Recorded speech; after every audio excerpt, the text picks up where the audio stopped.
Hello, welcome to the Newborn Screening Forum. This forum this evening is on cystic fibrosis, and we're very pleased to be able to offer another forum to you.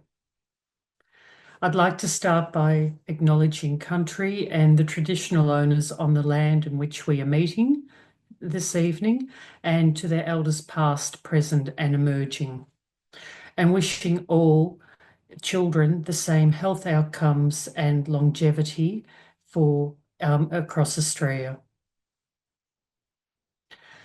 Tonight we have three presenters, including myself, and where I'll give you a short introduction. Then we're very privileged to have our friend, Professor John Massey, who's a respiratory consultant at the Children's Hospital and an expert in cystic fibrosis, and a great friend of VCGS, and I think also I can say a great friend for me also. And he'll be giving an overview, clinical overview on cystic fibrosis.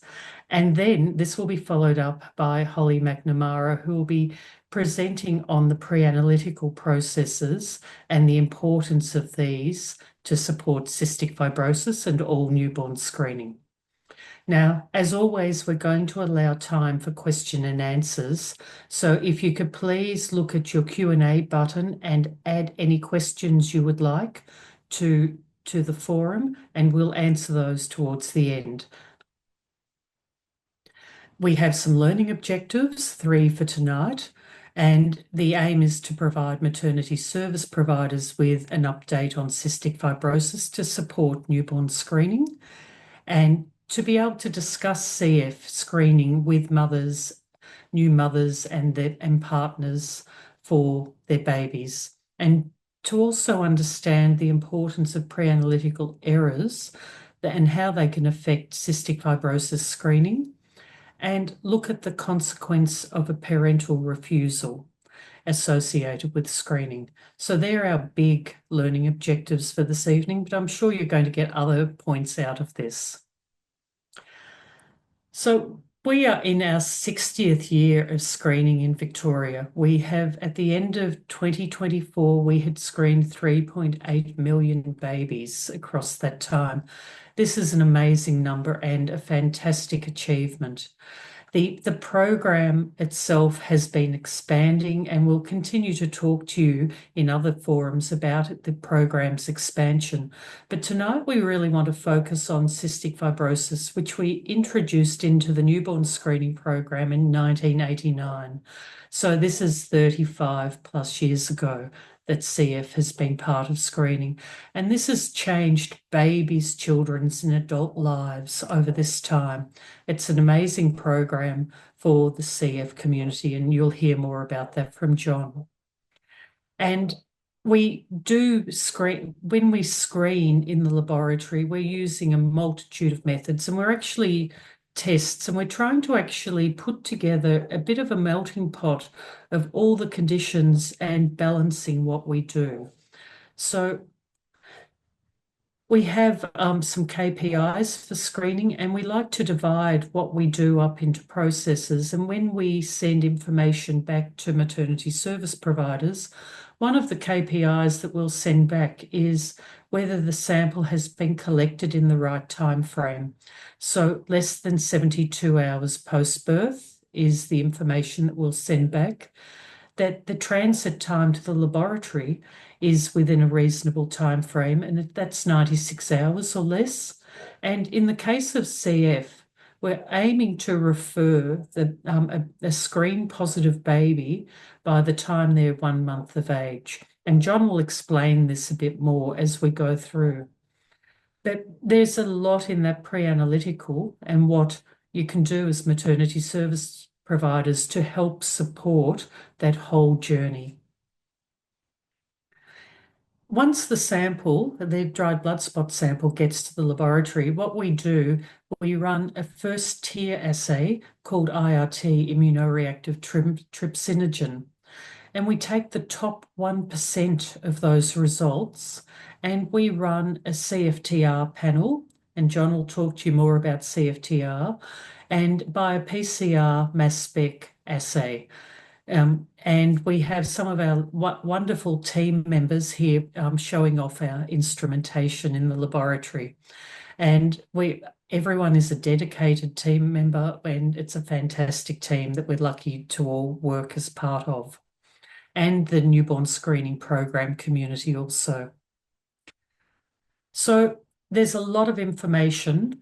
Overall, we've got a number of resources on the VCGS website, and I've put a QR code here so you can link straight to it.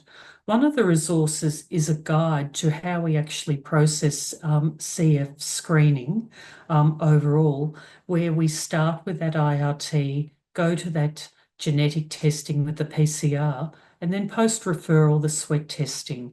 And there's videos of how to do a sweat test and show families also, and then that referral to a clinician. So please visit the website for more information. And the website also has the recordings of other forums on there. So that's really all I have to say. And now it's my great pleasure to introduce Professor John Massey. And John is as I said, a respiratory physician.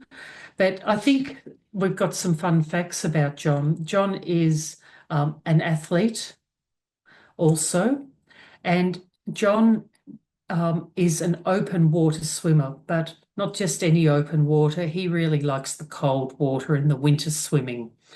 And so he does this, and he actually founded the Royal Children's Hospital Open Water Swimming Group as part of the fun things he does. He also loves to write and loves to write some fun pieces also. But most recently, we have been involved in writing some guidelines to support sweat testing with cystic fibrosis, amongst other things. There's a full bio and lots of information about John. He's just wonderful, and we're so lucky to have him here to present. And thank you, John. Thank you very much, Rhonda, for that very warm welcome. And wonderful as you were making me sound, I'm struggling now by making this technology work. Goodness gracious me. Can you see my screen? How we go? No, I knew that. Okay, there we go. Yes. You can see my screen now. Well, thank you, everybody. And you're wondering who that imposter was on the slide that Rhonda put up, my picture from about 20 years ago. Haven't aged too much. Rhonda and I will agree that newborn screening for cystic fibrosis is fantastic, but there are some other sides to it too. So there's some bad sides and perhaps ugly side to newborn screening. And I think it's worth everybody just having an eye on that as we go through the talk and thinking about that when you're talking to parents. All right, so my next problem, your sharing screen is paused. Why would that be? Oh, sorry. Goodness gracious me, I'm trying. To go down. So that, just in case you think that I pulled that title out of nowhere, and I know that I tend to use language and speak like people did 30 years ago, that really was a movie. Although I thought it was the good, the bad, and the ugly. It turns out, as I did this, it's the good, the ugly, and the bad. I do have a few disclosures. So I have been supported to go to some meetings to talk about cystic fibrosis. Perhaps importantly, I have biases. Perhaps the main one there is that I have a family history, people with cystic fibrosis, and I had carrier screening and I'm negative for the mutation. That's the common one that is in my family, but these may affect the information that I give. I guess you can decide that. Although we're going to talk about Victoria, I think it's just worth knowing that newborn screening for cystic fibrosis started in different states in Australia at different times. And it's also a reminder that different states have subtle differences in their newborn screening programs. And this can sometimes be relevant if children are presenting clinically who might have been born in other states. Having said that, given that most states now have been screening for over 20 years, that's not necessarily an issue for children. But the other really exciting thing is I think that newborn screening for cystic fibrosis is actually an Australian and a New Zealand invention. So we love to rope the Kiwis in when they've done something good and call them Australians, like we might do like Russell Crowe when he's behaving himself. So Crossley and Elliott from New Zealand talked about and then published the way that trypsinogen in blood could be used for newborn screening, is elevated in most babies with cystic fibrosis. And New South Wales was the first state to start, but they also started in New Zealand at the same time. And then quietly over the next number of years, the other states started screening for cystic fibrosis. And then around 1989, the gene for CF was discovered and it became commercially available to be able to measure gene mutations in 1991. And so it was added to the CF programs that were screening in 1991 as an IRT and then a CF gene, initially just the common CF mutation 508, and then the other states have followed. Might be surprised that Western Australia was so late in following, but in fact, it took a long time from when screening started from being a good idea, maybe from identifying people and using some genetic information, but to actually identify that it was helpful and that the treatments actually worked. And that took quite a lot of time and a number of randomized trials to actually determine. And now that's really a very, very settled argument. So the good. The good is, why do we screen for CF? And that's because it's a bad disease. That's at least the first part of the good. It's a multi-system disorder caused by gene mutations in CFTR, the cystic fibrosis transmembrane conductance regulator protein. And you never have to hear that again. CFTR is located in all sorts of epithelial cells, lining ducts, particularly in the body. So we think of it in the bronchial epitheliums. It's not the lung and alveoli causing pneumonia, it's the bronchi causing bronchitis and then bronchiectasis. The sinuses are the similar lining, so sinusitis can be a problem. The pancreatic ducts, and so it can block the pancreatic ducts. That happens in utero. The level of trypsinogen is elevated, and that's what Crossley and Elliott worked out could be measured, and that's what we are still measuring on that blood spot that you take. And the pancreatic ducts then are blocked such that most babies, when they're born, have pancreatic exocrine insufficiency. But there are other places where CFTR is, epithelial cells in the gut, and we know about 15 or 20% of babies born in Victoria will have meconium ileus. So the sticky black stuff that you're all used to in those early nappies is even stickier and can block the bowel in utero. And babies, if they fail to pass meconium in the first 48 hours, we worry they might have meconium ileus. Later on, that can continue to be an issue in a less severe version we call distal intestinal obstruction syndrome. The bile ducts aligned with an epithelium with CFTR, and so prolonged neonatal jaundice can be a presentation of CF. Later on, many people with CF have CF liver disease. It can complicate management. Occasionally, it's the liver which is most severe, and people end up with a liver transplant. That might be 4 or 5% of people. And we know that that CFTR is in the sweat ducts. Doesn't cause sticky secretions in the sweat duct. There's a different mechanism. It just means that the sweat is very salty. There's not more sweat, just saltier sweat. And that's the basis of the sweat chloride test, where we're measuring salt, sodium and chloride, and that's elevated for people with CF. And reproductive organs, really, it's a men's issue. So the ducts that become the sperm ducts are blocked in utero for boys with cystic fibrosis. So they will be infertile in the normal way, but they still make sperm. Everything works properly. And it's possible to aspirate that sperm from the epididymis and use IVF and have a baby. Women, there's the organs that become the fallopian tubes are different. And what has limited women's fertility over the years has just been their general health and poor nutrition. But if they're well nourished, then women can become pregnant too. So CF is a multi-system disorder, but it's also a life-shortening multi-system disorder. So we've always talked about it as the commonest life-shortening condition of childhood, and the thing that really is key and is why respiratory physicians such as myself are involved are the lungs. And so the lungs are normal at birth, but then there's progressive infection in an airway down there that likes particular bacteria like Staph aureus, Haemophilus, and Pseudomonas.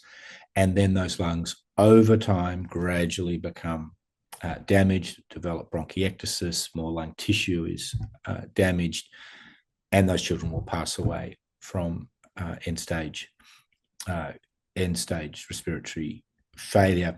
And you can see an oldish graph because there is new information for us to talk about some of the newer treatments, but just showing that patients with CF in the traditional diagnosis will continue to decline and will die from lung disease.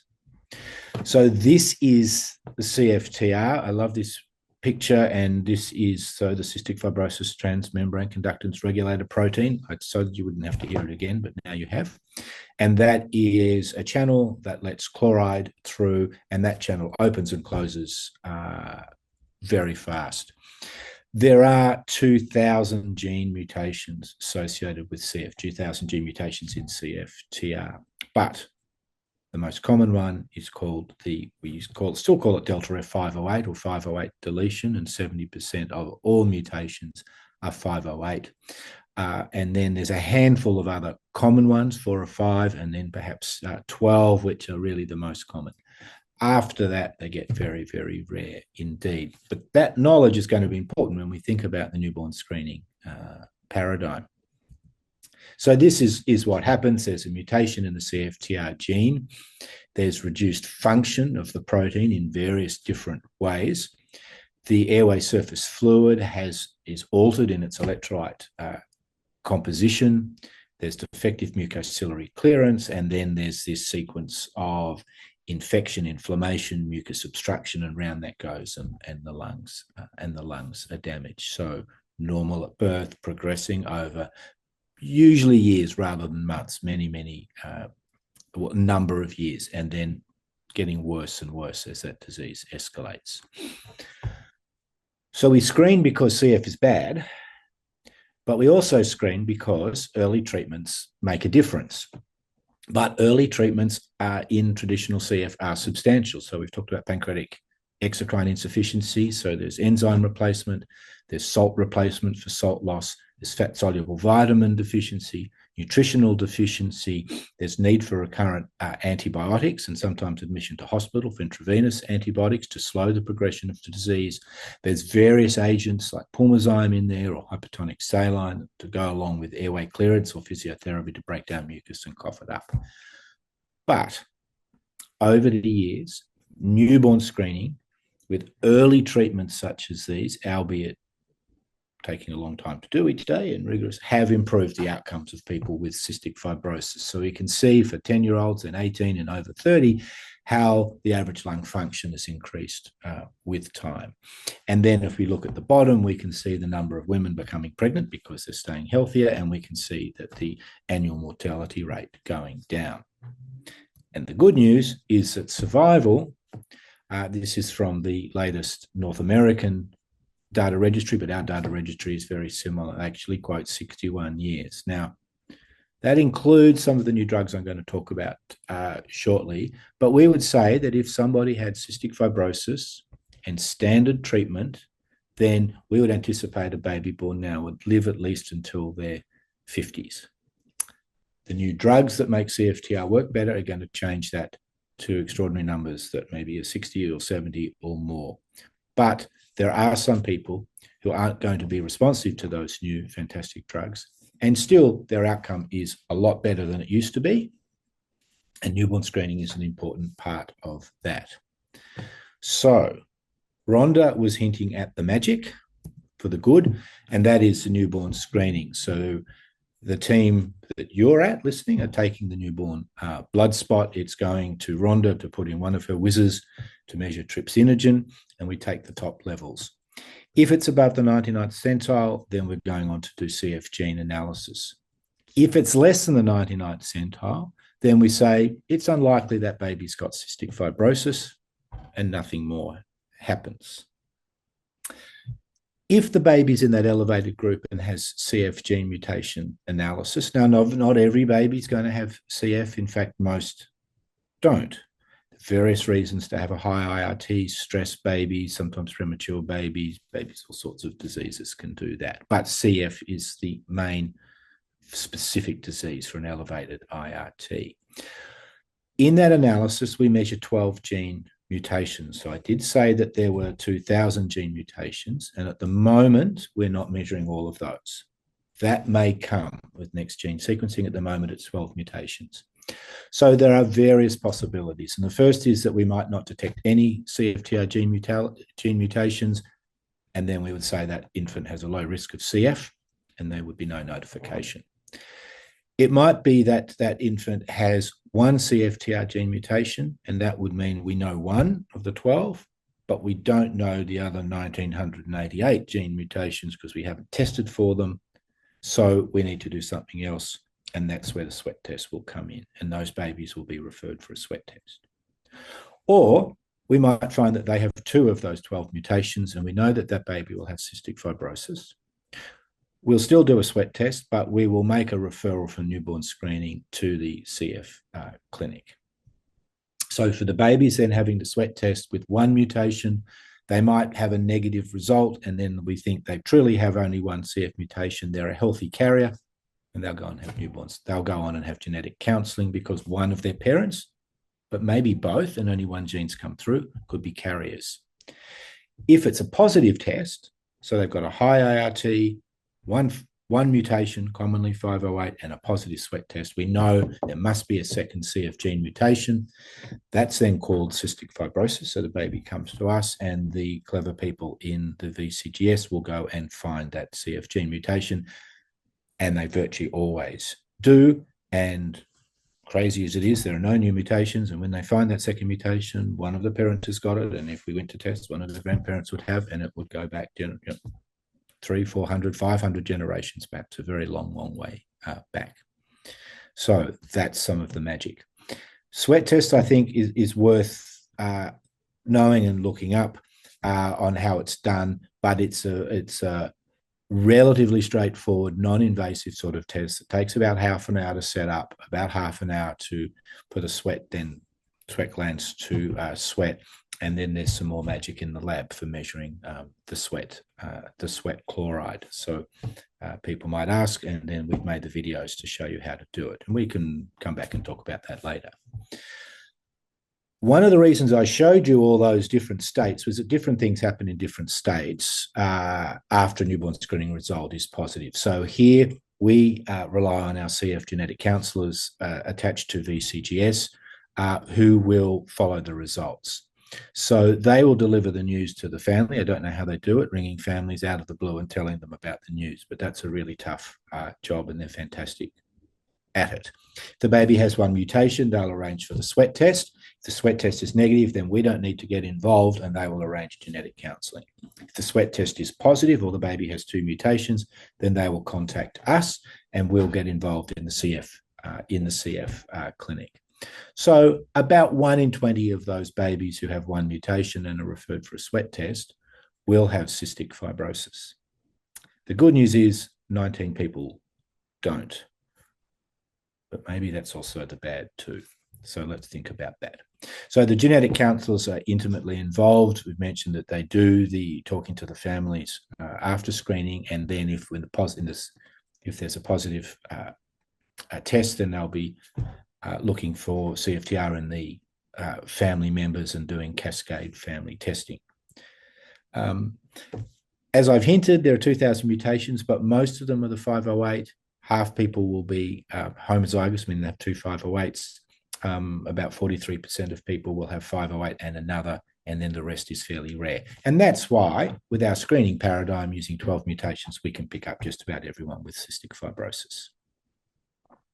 And if we're thinking about what happens, and I think this is more of the magic, then we have the opportunity, if people are detected as carriers or they're detected as having cystic fibrosis, and we know their family members have CF, then there's the opportunity for family members to have CFTR testing.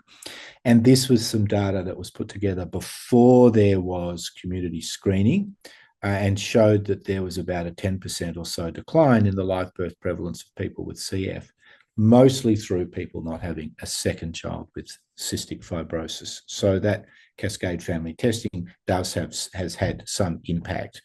Subsequent to this, where that line is on the right, we might see a sharp decline because we have introduced community screening so people can have a test even before they get pregnant, and we'll talk about that in a moment. But I did hint there is the bad. And the bad, firstly, is that we will miss some babies. It's not terrible, it's inevitable. And that's because this isn't a comprehensive diagnostic program for newborn screening. This is a screening program where we try and get the best value for our money, pick up the most babies without harming people and over picking up people who don't have cystic fibrosis. So we miss about 8 to 10% of people with cystic fibrosis who wouldn't have come up in any other way, such as meconium where it's obvious, or a family history where it's obvious they need a sweat test, or they've been diagnosed prenatally. And that's inevitable, and that's perhaps in maternity services not your job, but certainly the job of everybody else out there. If we're seeing kids, could they still have CF despite having newborn screening? And this was from our first 10 years review, and it doesn't look so different in the next 10 years. But essentially the point is some of the kids have a low IRT, so that first screening trypsinogen isn't elevated, don't quite know why. It's not usually just sitting below the 99th centile, it's all sorts of numbers below that. Or they don't have one of the 12 CFTR mutations in our panel. And so those babies are going to be missed. It's possible, I guess, that someone's gone home early and hasn't had newborn screening at all and had cystic fibrosis, although we haven't found, I don't know of anyone. Sometimes children have come from countries which don't have newborn screening for CF, but most European countries, North America, many through Central America do have newborn screening now for CF. But babies can be missed, and they generally present with failure to thrive because they have pancreatic insufficiency or a cough. So this highlights just that most people are diagnosed at birth or in the first few months. If there's been a slightly longer than 1 month, that Rhonda wants to find those babies. And then after that, then some of those babies have been missed or born in places which didn't have newborn screening. The other bad is that we find carriers. Now, I don't mind finding carriers for newborn screening. It's not the intention of the program, but it does give us the opportunity to do cascade family screening and offer people choices if both of those parents turn out to be carriers or family members are carriers. However, this was some data from a few years ago showing that a number of people, 20%, have residual anxiety about being found to be a carrier. Just raising there's something wrong, baby's got a gene. Does it give you half a disease? Which it doesn't. So carriers are completely healthy. But it raises concerns for some parents. So I think that finding carriers has some benefits, but it also has a downside. And that's why in the screening protocols, we're not trying to find absolutely everybody, because if we go harder, if we drop that IRT lower, we will find more carriers and we will potentially worry more people and not find that many more people with cystic fibrosis. Now, the ugly. The ugly is that because there are 2,000 CFTR gene mutations, some of those don't have such a strong phenotype. So there's still some chloride transport through that CFTR.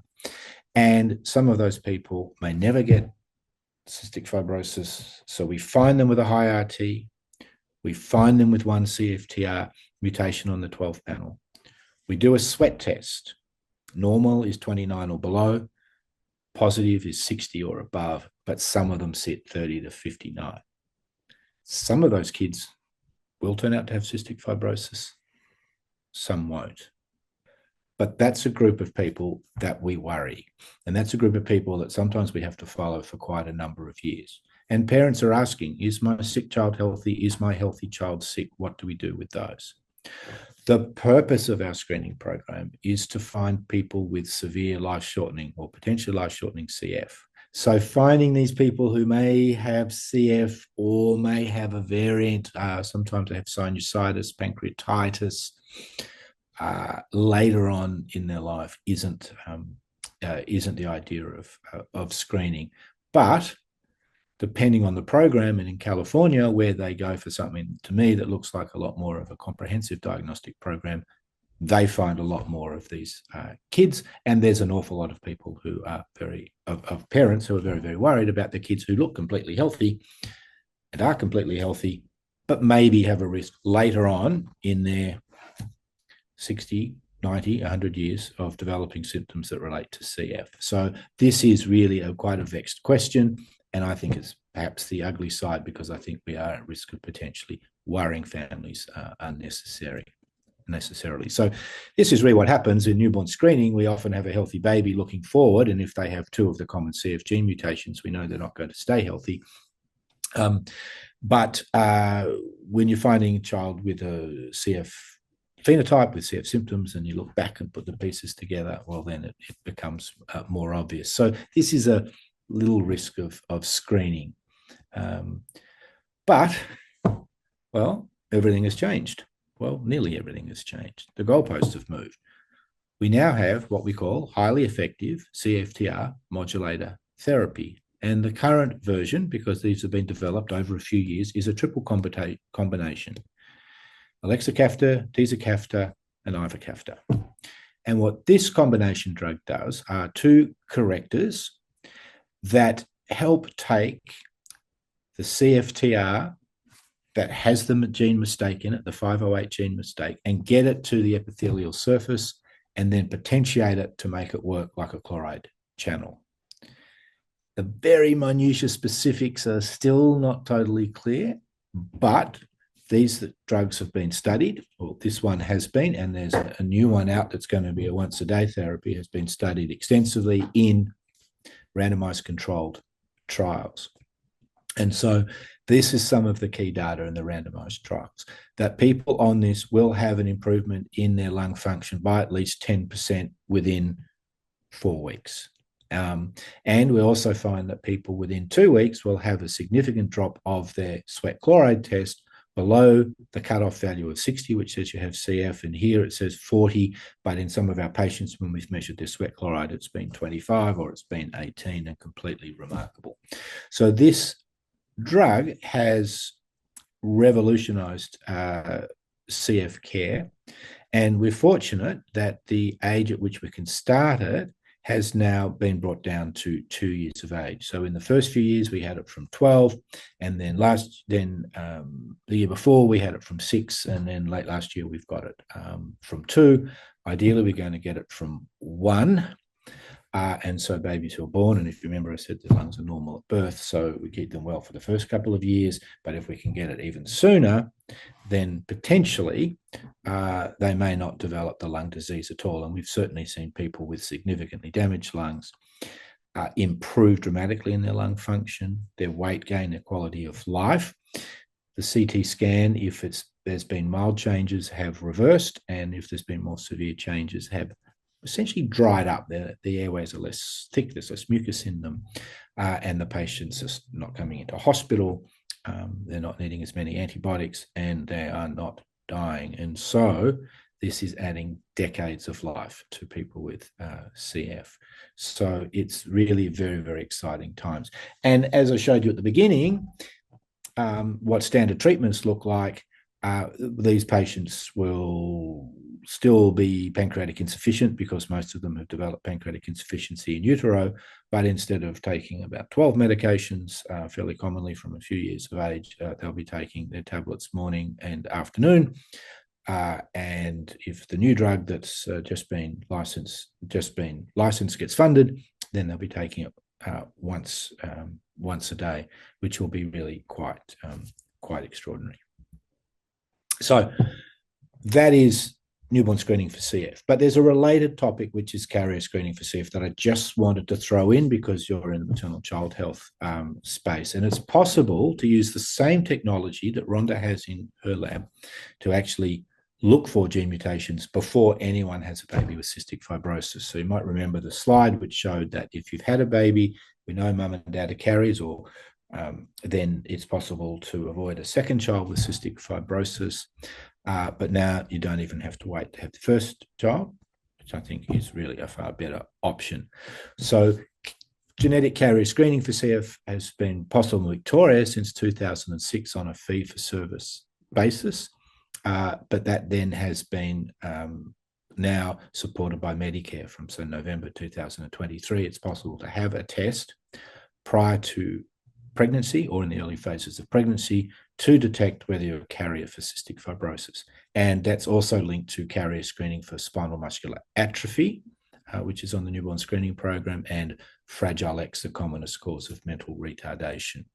So this is the progression from 2006, just CF, then CF, Fragile X SMA, then it's become called Prepare, and then now it's possible to have those three done with Medicare funding, but also that we've just completed Mackenzie's mission study where we've studied 10,000 women for 1,000 different conditions, but that's still not free yet. But I think that's may come up, and it's certainly important if any of your work happens for people before pregnancy or in the early phases of pregnancy.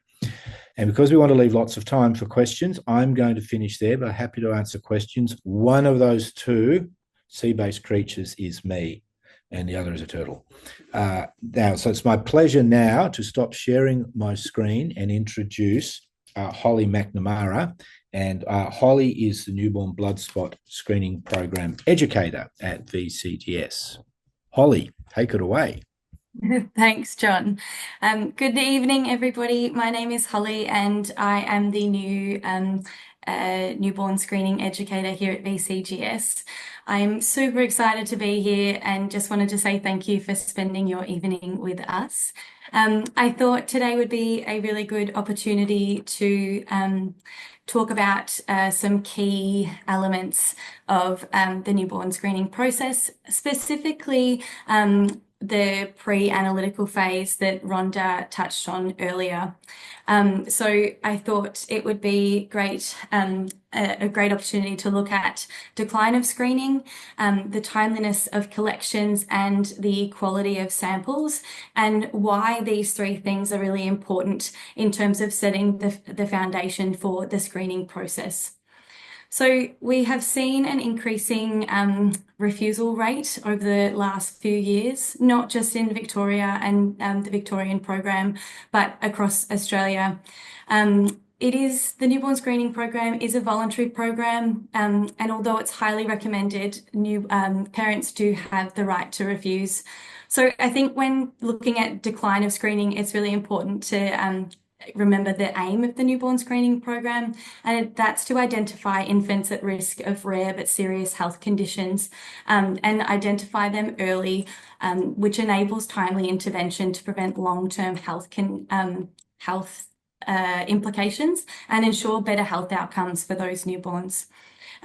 So we know that refusals can pose significant health risk for newborns, as therefore it results in a delay in identification of those babies that potentially may be impacted, which then results in a delay in diagnosis and then delay in treatment and intervention, which can result in negative health outcomes, as we know that a lot of the conditions that we are screening for are asymptomatic, and by the time that symptoms appear, there can be quite detrimental health implications already existing.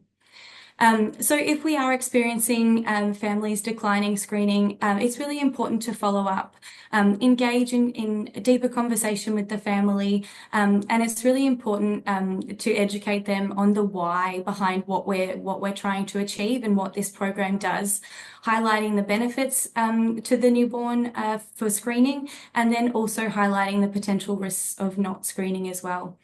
We're then wanting to escalate to offer paediatric counselling or newborn screening counselling, and then we're wanting to ensure that we're documenting accordingly. So we want to follow the decline process. I won't go through that in detail today, but this process allows us to document accurately and detailed, as we do want the decline to be recorded by the lab and also the organisation or the hospital where the baby has been born.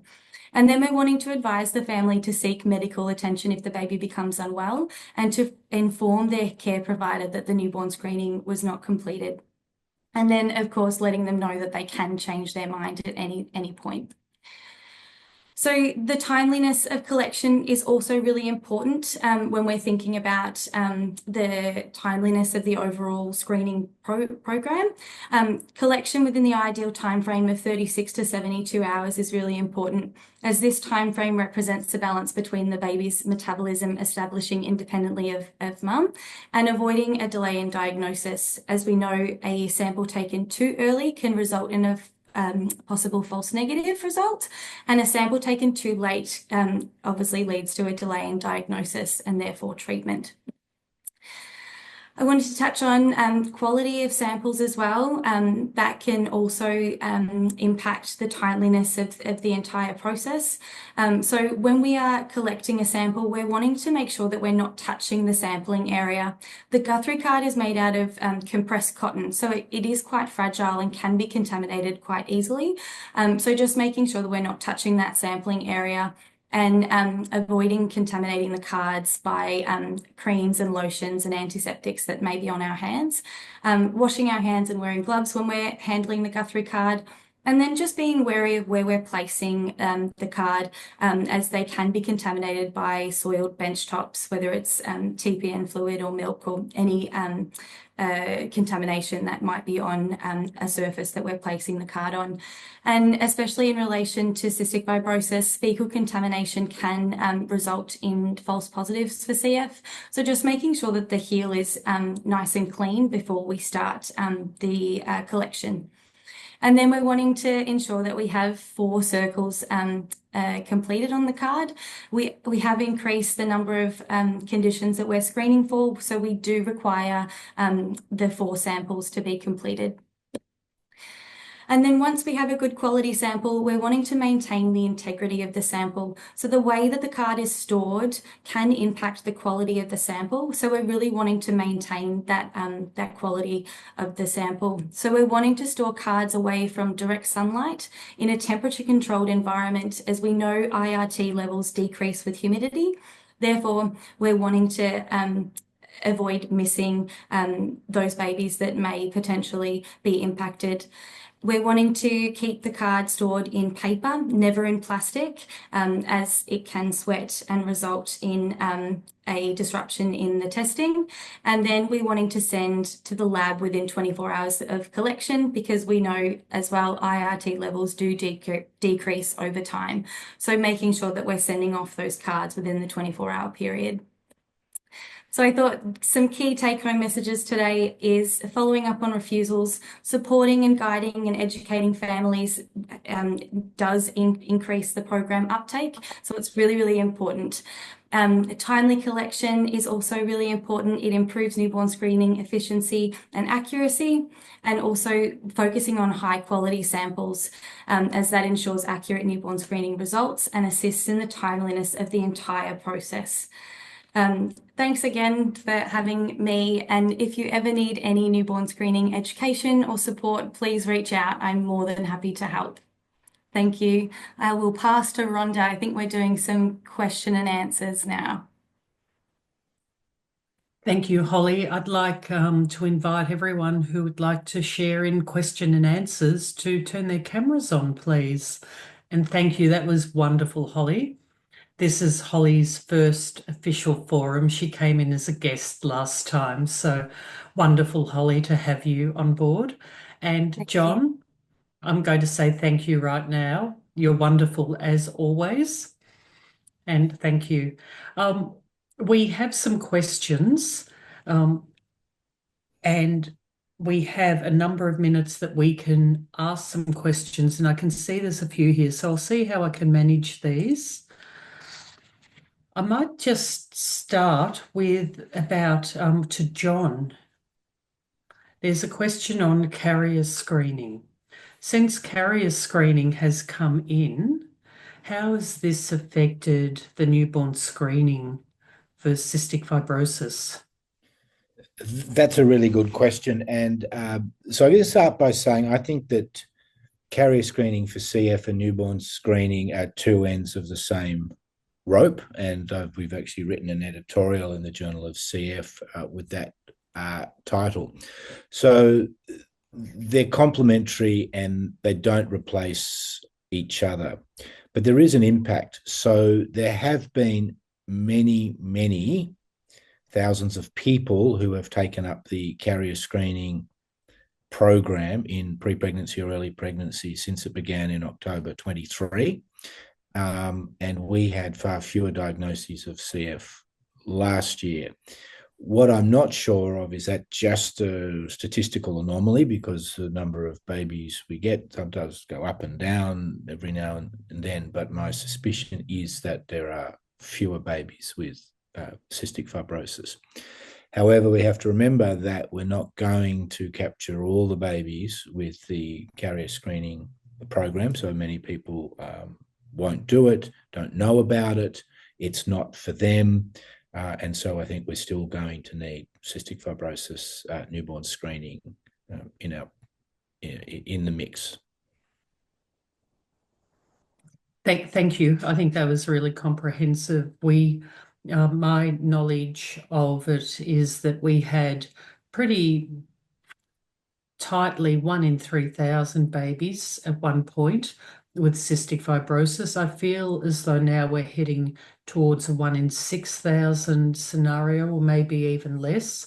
So the frequency appears to decrease. But I would also say, from my perspective, John, it's a Caucasian disease that we're actually, to a certain extent, that we're looking for mutations that are known in the European populations. And the Melbourne or the Victorian population and the demographics has been changing over time. So I think that's a bit of a confounder also Yeah, and that in might here. mean that the 12 mutations needs to change, or we do need to move to a broader based genetic model of, what's called next generation sequencing, where you're really trying to look for all the main mutations in the exomes of the CFTR gene, or we need to think about what we do with some of those kids with very high IRTs. They're a little bit more likely to have CF, not dramatically more. So I think you're going to have to be nimble, Rhonda. I don't have a problem. I don't doubt that you'll be able to do that, but it's going to be a really interesting relationship between the carrier screening and the newborn screening over the next few years. Yeah, I think so. And I'd say to you and everyone else, watch this space, because I think it's a really exciting time for this overall. I won't say any more on that. There's a question here which I think is really a Holly question, but I might help a little bit with it as a starting point, and then I'll let you go, Holly, on it. So the question is, may I know what factors can contribute to false positive and negative results in newborn screening of cystic fibrosis? So I'd just like to say some of what Holly was talking to before was about the IRT specifically and what would take it from first to second tier. So if you have fecal contamination as an example, you get a higher result, so you're more likely to go to second tier. If you have a humidity issue, you might get a lower result, and that might stop you from going to second tier for that testing. And I'll hand the rest over to you, Holly. Well, you kind of captured it all, Rhonda. Oh, sorry. Yeah, I was going to say the same thing in regards to the fecal contamination. That's what can result in the false positive.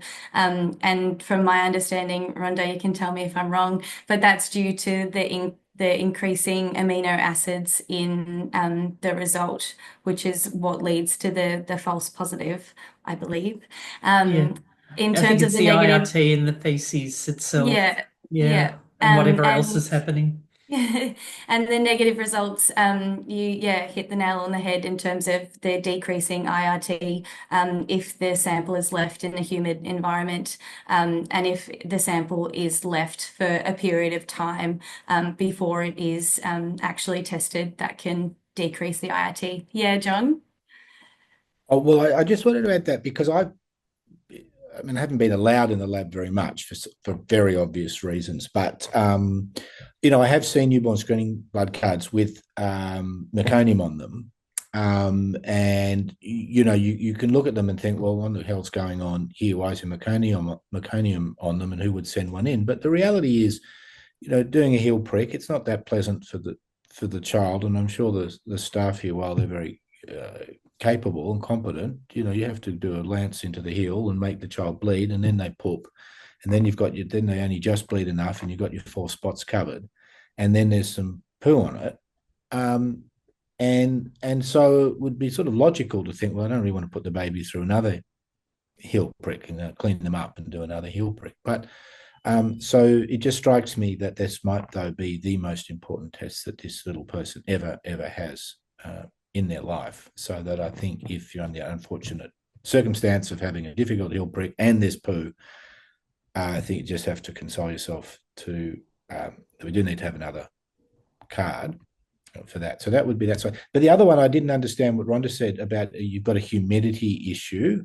That would usually mean I need some deodorant. But what do you mean? What's that specifically mean for the team who are taking these newborn blood spots? What does a humidity issue mean in the nursery?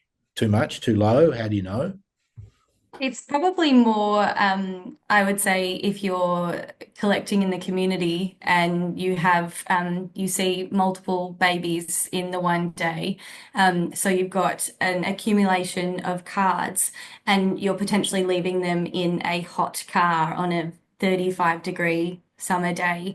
Um, that's where I would see that humidity could come into play. I don't think you would see humidity in the NICU or anything Right. like So this that. is if you're on the road taking newborn blood spots for babies that's gone home, and then how you're looking after that specimen, sort of from taking it and then getting it back to the lab or something like that. Yeah, Okay. yeah. Right. Okay. That sorry, it didn't No, that's all right.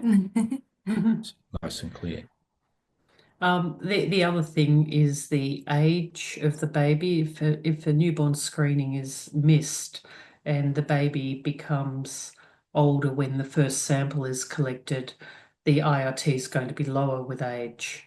And What's so older mean? What does older mean, Rhonda? 14 days, I think, is the cutoff that we're using. And Maggie Tan, if you're on here, send me a little confirmation of that, please.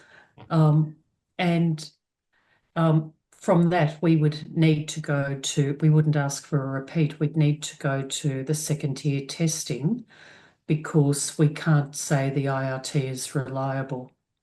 But if somebody had missed, for whatever reason, gone home and hadn't been there when the team came and missed screening in the 15 days, you'd still do the newborn screening test. Absolutely. But make note Yes. of the fact that it's a bit late. And then for CF, at least, you'd have to go and just do the gene tests. Yes, that's right. Right. Okay. Yep.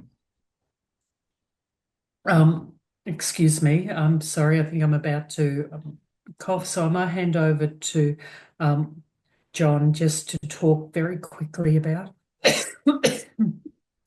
intermediate results for sweat tests. Intermediate results. Yeah. So this is the situation where the baby has a high IRT. We've detected one gene mutation, and then we've done a sweat test, which sits in that intermediate range. What would happen is that the CF genetic counsellor would actually contact us as a CF physician, and we would say 2 things. First, do a second sweat test. And we'd like to assess the baby. So one of the important things is that the diagnosis of CF is a clinical diagnosis, whereby infant will ideally child person have some features of cystic fibrosis. That could be, if a healthy infant, few weeks of age, a positive newborn screening test, and abnormalities of CFTR by gene test or sweat test. When we see those babies, invariably the sweat test is about the same as the first one. So it's not really been a wrong one. It's within a few millimoles different up and down. So that hasn't really helped us, but we know it's definitely borderline. And invariably, because those babies, if don't have the full CF, they will have normal pancreatic function and they look healthy. So then we've got this problem of, is this a person who's going to go on and develop CF or not? So we'll ask the genetic counsellors to do extensive CFTR gene mutation analysis by exon sequencing. So they'll look at all the 2,000 mutations. And sometimes that'll come back with a mutation that we know causes CF, and so therefore we'll be able to talk to the family with that information. Sometimes it comes back with nothing, in which case we think, well, it's very unlikely this infant's going to have CF. And unfortunately, most often it comes back with something in the middle, which is there is an abnormality of CFTR. We don't quite know what that does or how that affects the CFTR protein, and we're still stuck in the intermediate phase, in which case we would then follow that child out of CF clinic in a respiratory clinic with a CF physician, repeat the sweat test, say at 2 and then at 5, and see how the parents go, and see if over the next year or 2 or 5, if there's any changes. But that's quite a lot of follow-up, and that's quite a lot of worry, and some parents worry more than other parents, and I don't think that that's fair when the premise of screening is to detect people with severe disease at the beginning. And if we miss people with milder disease or people who aren't going to have disease till they're 30 or 40, well, so be it. Yep. So what should we put in our database when we get a chloride result back that's 55? We should put back that's a borderline result. Now, I would say, Rhonda, that for a younger infant, the nearer they are to that 60 cutoff, so 55, most of those kids will turn out to have a second CF mutation that's meaningful, and most of them will end up in clinic. But when it's consistently 31 and 32 at the lower end, then most of those don't. But we can't get more precision than that. We have quite a lot in the webinar chat on the timeliness of samples. So I'll try and summarize it a little bit here, but Maggie's actually responded, and Maggie's one of our 2 fantastic team leaders in newborn screening, that to remind us that it's also when the baby is greater than 14 days of age, we will automatically reflex to the second tier because the IRT will decrease. But if the sample is left too long, if it's delayed being sent to us and it's greater than 14 days, we'll also automatically do an IRT on that sample. I'm sorry, a second tier test, because the IRT will be unreliable. There's some questions here about humidity, the short-term humidity. So I think there's a lot of scope here for Holly, for you, on education, and you can probably read some of it here. Yeah, I think Mercy's responded to a few of them. I wasn't sure, you're probably best to answer the humidity in the humidity crib, and is short amount of exposure to humidity okay? I think we're talking a short amount of exposure is okay. There is a study that I think will come out soon from the UK that is looking at the effect, not just on IRT, but on other newborn screening tests, and putting a wet sample into a plastic bag, and that's actually creating that humidity environment. And that study showed that it's decreasing results by about 25% easily. So really significant from that pre-analytical perspective. And what that means is we're going to actually risk not getting a baby onto the second tier and then missing them for the CF, which means John can't then do his intervention for the benefit for the baby. Rhonda, do you think across Victoria with the different climates, Mildura to Wilson's Prom and summer winter, there's a difference Yeah, there is a difference in IRT, seasonal difference, and that it's recommended not to have a fixed cutoff for IRT, but to have it as a floating cutoff. And I'm just trying to think of the guideline that that's in, but I've actually read that recently, um, actually also in association with some of the work we've been writing up, John. But there is a recent recommendation that you shouldn't have fixed cutoffs, and I'm sorry for the whole audience that I can't remember the reference for that. I've been around this for ages, and that's the great explanation for the floating cutoff. I never. Yeah. That makes so much sense. So we're right on 7:30 in the evening. So we're right on that 1 hour mark. I could talk about cystic fibrosis for the next 3 hours with John and Holly and everyone. But I'd probably better be saying good night to all of you so you can all go and have your dinner. And thank John very, very much for taking the time to join us in VCGS for this presentation and this forum. And recording going well, it will be also posted on the website. So thanks very much for joining. Thanks also to our team members, particularly Maggie and Mercy, for providing that feedback for us to actually help some of those questions along. That's much appreciated. And we'll see you at the next forum, which will be likely later this year. Thanks a lot. Bye.